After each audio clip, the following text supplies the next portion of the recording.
Alright, I'm going to show you guys how to do the dribble. Now that's the dribble right there.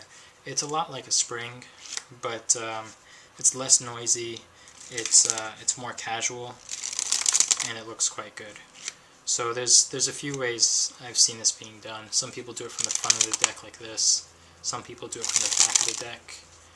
Personally, I like to do it from the corners, like this.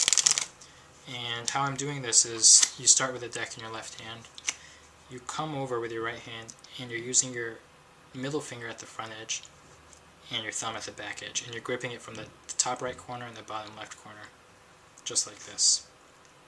Now when I'm gripping it, not very much of my fingers are extending beyond the bottom of the deck. Okay, so I'm not holding it like this, where there's a lot of finger passing the deck. I'm holding at the extreme edge. Okay, so I'm barely gripping that bottom card. Now I bring my first finger and rest it above like this, and I apply a little bit of pressure downwards, just a little bit. And then I also squeeze between my middle finger and my thumb, just a little bit. So the goal of that is to get the cards to bend up a little bit, like this. Okay, but this is extremely exaggerated. The bend is so small that you can't even see it. You can just kind of feel it, right?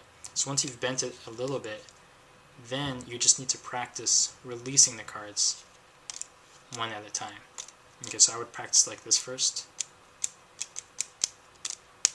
And the cards are being released from your middle finger and your thumb at pretty much the exact same time. Okay, so if you've practiced the spring, you know that usually the cards are just being released from your thumb. But in this case, the cards are being released from both fingers at the same time.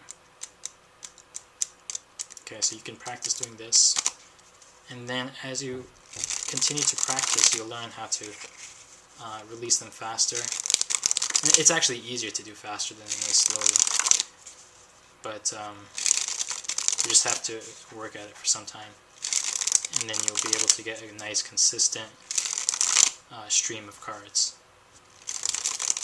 and a good looking dribble.